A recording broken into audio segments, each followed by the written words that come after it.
Please welcome Mayor Shawyn Patterson-Howard and former Mayor Michael Hancock to the stage. Let's give them a warm welcome.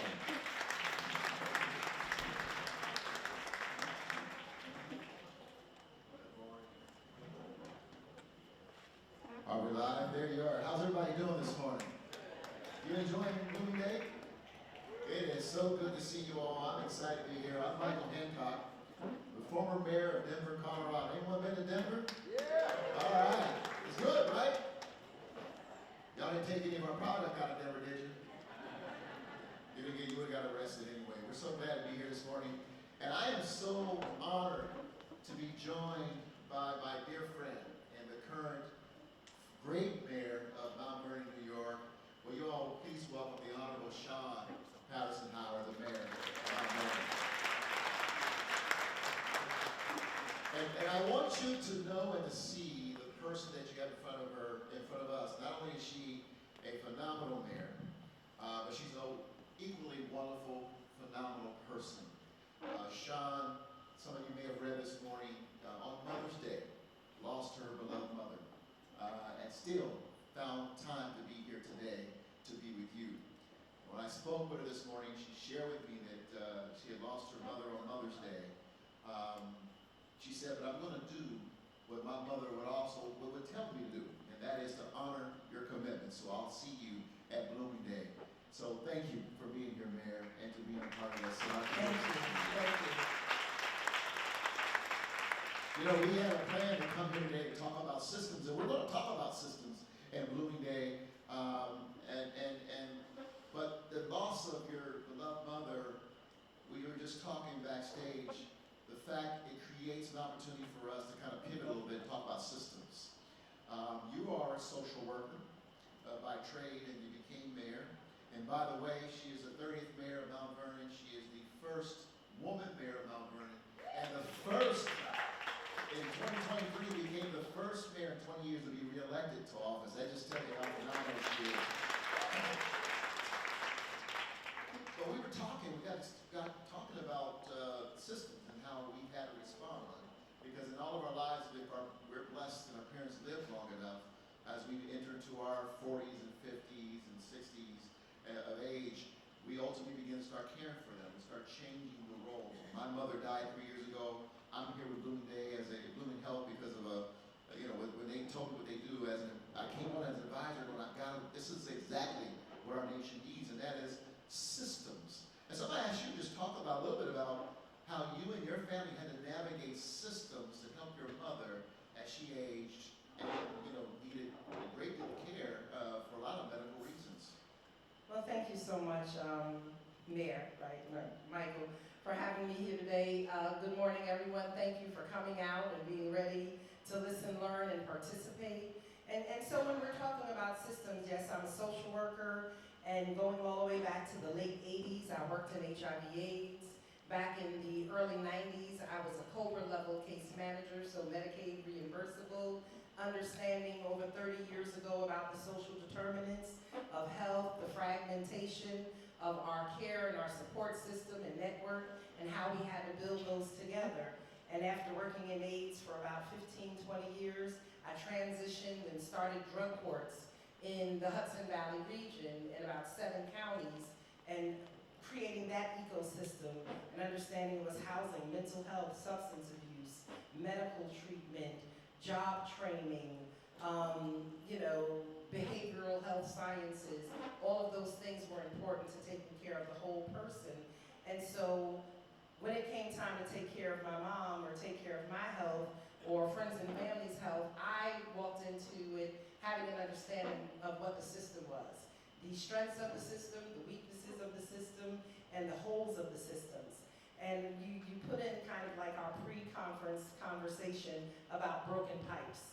And if anyone knows the city of Mount Vernon and all across the country, our water infrastructure is broken. Old drinking water, lead service lines, sewer lines, all of them broken. But water all ends up going into one place. Regardless of where it originates, it flows through one place. And it's the same thing with the healthcare system. A person is one person, and we oftentimes fragment them and split them up instead of treating them as a whole person. And a person's diagnosis should not become their identity. They should not have to go to 7 different places to deal with the 7 issues. They should be able to walk into one door and access 7 different services, not have to walk into 7 services to treat one person.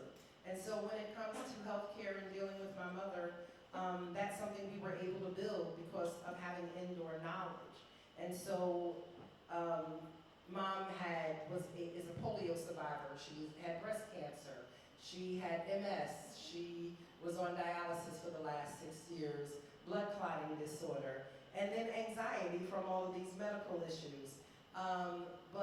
It was navigating many specialties and many doctors, inpatient, outpatient, when she needed rehabilitative therapy, when she needed long-term care. How do you access this? Having the Medicare, Part A, B, and what is your secondary insurance? Where can she go, and can she get inpatient care and dialysis at the same time? How do you find these things, and how do you connect them? And even for a person who's seasoned in social work and medical social work, it was challenging. It could be challenging at times, but it's the relationships that you build over the years, whether you are a line level worker or whether you're an administrator. It's not just important knowing the system, but it's important developing relationships with people at all levels of the system, because it's not just always referring to an agency, it's connecting with the people who work in those agencies.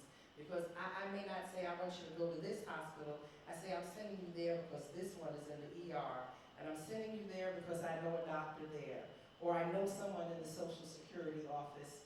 And as care providers, I think that's where we become most successful. It's not just the agencies, but the people in the agencies that we have to develop the relationships with, because then, and they get to know you, and they're gonna take care of your clients, your patients, they're gonna advocate for them. So I never as a social worker just refer people to an agency. I refer them to my colleagues in places where I knew they were going to get the work done. And so for you as administrators, it's not important that you're just the person at the top. It's really important that you have the right people in place, because you can't do everything. And you are relying on your line level workers to deliver, because that's who people are going to be referring to at the end of the day. Line level workers who know how to get it done, and administrators who will find innovative ways to make the systems work. That is so powerful. I'm going to keep you in that theme because I think that's what Global Blooming Health and is doing across the country, and certainly here in New York, and this is what this is all about today. If I read your bio, as I have numerous times, I read a lot about collaboration. I read a lot about partnerships. You talk about systems, using systems and reconfiguring those systems to meet the need of the day. Talk a little bit about how you have taken agencies and departments as mayor, and I've been there as well, in terms of getting them to understand that you are not an island by yourself. But you talk about, whether you're working on sewer pipes, water pipes, all of it leads to the health of the people, and that we all have a role to play. How have you helped to encourage, cajole, to push, to pull agency departments to collaborate and break down those walls of silo government? So look, you never waste a good crisis. And I came in January of 2020, and by March 8th, we were in the process of shutting our system down, our city down. And so I segmented, instead of having the silos of 22 departments and all of the sub-agencies that are under them, we broke the city up into public health, public safety, infrastructure, communications, and administration. And so it was our youth bureau, our Department of Parks and Recreation, our Office of the Aging, our Office of Veterans Services and Affairs, and our police department and parts of our fire department, where we came together and we took care of the food. The fire department, because they oversaw EMS, they dealt with social distancing, and we were in the middle of George Floyd and social justice, and so the police, you kind of had to let them do what they were doing and maybe pull them back, and we pushed a lot of the other agencies forward who were forward-facing. And we made sure that we developed a system where we were able to give out food, where we were able to get vaccinations, give out PPE, And so we just broke the city up into segments, into functional agencies as opposed to 22 agencies, 4 major functional areas. We knew that as a small city, Mount Vernon is the 8th largest city in the state of New York, but is the 2nd most densely populated city in the state of New York. We have 26,000 people per square miles. We are the blackest community north of the Mason-Dixon line. We had about a 17% poverty rate, and we had a Mount Vernon hospital who was in the process of closing down in the middle of COVID, right? And so we had to find partnerships. I'm a minister, so we partnered with faith-based. I'm a Delta, we partnered with the sororities and fraternities. I'm a former PTA president, so we pulled the schools and the PTAs together. I'm a former CEO of the YMCA, and so having 20 years in not-for-profit leadership, we pulled in the not-for-profit community, and we got to work, right? Because no one can do this by themselves, and my favorite saying is, when spider webs unite, we can tie up a lion. So I understood that government, not-for-profit, business community, civic associations and civic society and civil society, by themselves, oftentimes we feel insufficient, and we are insufficient to deal with legacy and emerging issues and systemic issues. But when we come together and we pool our collective expertise and resources, then we can tackle things. And tackling COVID was one of our first big challenges. Being a transit-oriented community, we were hit hard.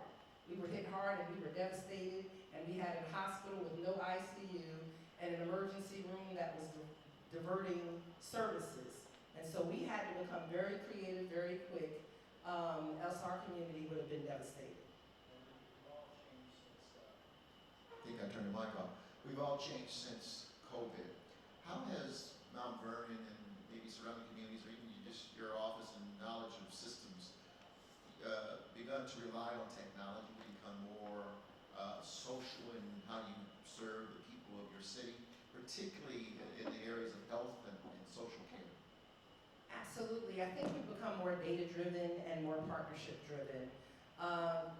Our EMS systems fell apart during COVID, and a lot of the care systems did. And so we used our CDBG money from COVID and went out and built our own, instead of our own ambulance system, because the ambulance system was broken. And so we now have our own ambulance system within the fire department. We created, in partnership with Empress, who was our ambulance provider, a hybrid form. And so in the state of New York, in our small community, we've created the first multiple integrated health system, where our EMS, we have a police department where we have a wellness precinct that deals with the 8 vulnerable populations of mental health, substance abuse, seniors, youth, domestic violence, veterans, the unhoused, and those with special needs and who are on, I guess, neurodivergent. And we had to deal with our high flyers. We had to change the way the police responded because we've lost about 25% of our police force as more wealthy communities recruit them. And so we have social workers responding with police. And then when we stood up our own EMS system, we have, instead of just sending paramedics, we also have case managers who are dealing with our high flyers. All of us have high and frequent flyers in our community and decreasing resources. So our police precinct works with our EMS and our case managers from police and fire work together. We work with our federally qualified health system. Our hospital, which was in the process of closing, now has invested about $41 million into capital repairs, about $60 million into technology and creating a new tech system. We've doubled the size of our ER. We're building 6 new operating rooms. All of our units are back up, and we redid our Family Health and Wellness Center. And so we created a new ecosystem, understanding that in a small community, sometimes you have to do it yourself, right? You can't rely on everyone else to rescue you. So we learned how to become more resilient, more partnership-oriented, and making sure that we were using data. And now the people who were calling, you have your medically and your socially frail people, your seniors, single people who in the middle of the night call the ambulance 5 times a week because they need someone to talk to, they're anxious, they want someone to come. Now we have our paramedics and our case managers who have connected with them. Now they're connected to primary health care through our federally qualified health center, through our hospital-based family and wellness center. And so we had one woman who called 4 to 5 times a week. Now they go to see her in a preventative care. They've connected her with mental health and housing and a care network. So now she calls maybe once a month. And that is what we're supposed to do. We have to find different ways to meet people where they are and where they need. We have to find ways to identify where the system is failing, and we have to strengthen them. And we even now are working with our police and our fire department, our auxiliary police, and our Office of Emergency Management, and we've created a new kind of system. I don't get the name of it, but right now we're pushing out emergency information, and again, where those people who we've identified through police, through fire, through emergency management, through our food delivery program for seniors, right? Because you have to make sure you're using your food delivery services to keep connected to the vulnerable populations, our youth bureau, our veterans. We are sharing all of that data. We are having case conferences between our government departments and with our community partners about making sure that we're keeping those people in the loop. And it's a lot of people. We have a high number of people with multiple levels of needs and intense needs, and keeping track of that takes a lot. And we're using technology and sharing those data and those dashboards to make sure that we're providing comprehensive care. If I can add a commercial for Blooming Health, they donated their software to Los Angeles during the fires to do exactly what you just talked about. Let's have a conversation. Yeah. Give Blooming Health a round of applause for that. They did just that to connect people to services. Let me ask you this last question. We have about 3 minutes, and I think this is important. During COVID, one of the things that became painfully obvious is that there are segments of our community that have absolute distrust in the system. And I can't tell you the number of virtual town hall meetings as mayor I conducted with the Hispanic community, the African American community, African American older adults community, the Asian community, the LGBTQ plus community, to hopefully break down the walls of distrust. We had physicians online to talk about the importance of vaccination and social distancing, but it was all due to the lack of trust in the system. I just want you to opine on that a little bit. As mayor, you see these lack of trust, because that's one of the more formidable barriers of folks seeking care. Maybe this elder adult that you talked about, seeking care, reaching out when they need something, but it's also something that leads to social isolation, which is one of the top killers of people in our society. How do you build trust in the system? You have to find out who people trust. So if it's the pastors, you go through the churches. If it's Ms. Jones who talks trash about all the elected officials and is weary of everyone, then you go get Ms. Jones. And you train them, you help them become health navigators and housing navigators and system navigators. You bring them in and you give them an understanding of the system, you help them critique the system, and you work with them to become verifiers, right? And so when we call press conferences, we call trusted media. But what we don't do is call the trusted people who are verifiers in our community. And so it is very important to use the non-traditional verifiers. It's important to make sure that you're training, empowering, informing, and equipping the people in the neighborhood, at the community centers, and as I say, even sometimes the good old school winos. Because when I ran drug court, it was the old school drug addicts who said, I trust her. Go see her. Take the plea. She's gonna help you get clean, right? We always look at people with degrees and titles, but the people who helped me navigate life were people who didn't have titles, were the church mothers on the back, were the youth counselors and the sports coaches, were the nosy ladies who sat on a stoop and knew everybody's business, and we still have them in the community. And we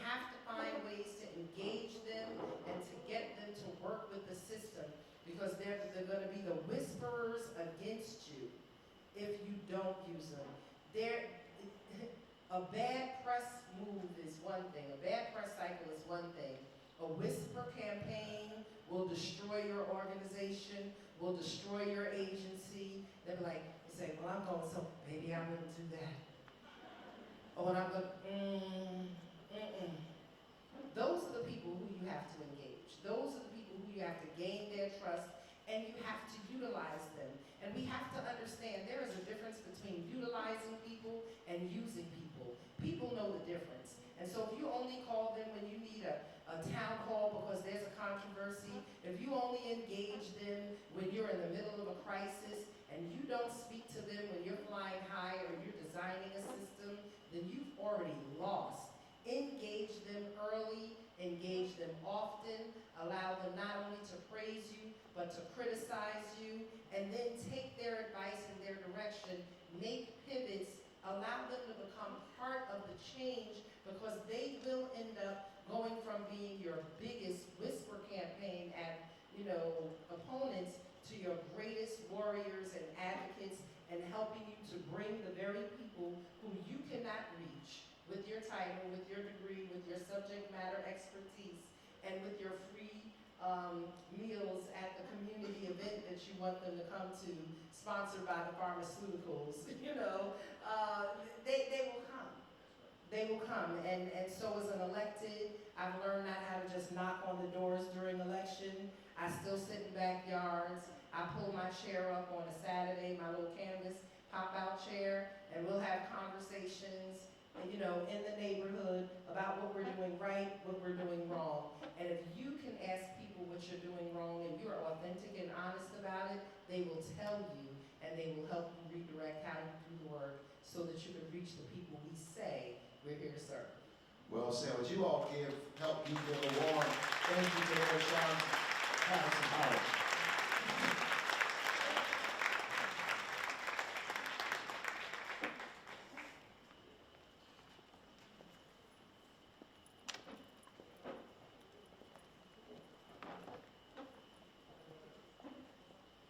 Let's have another round of applause, please.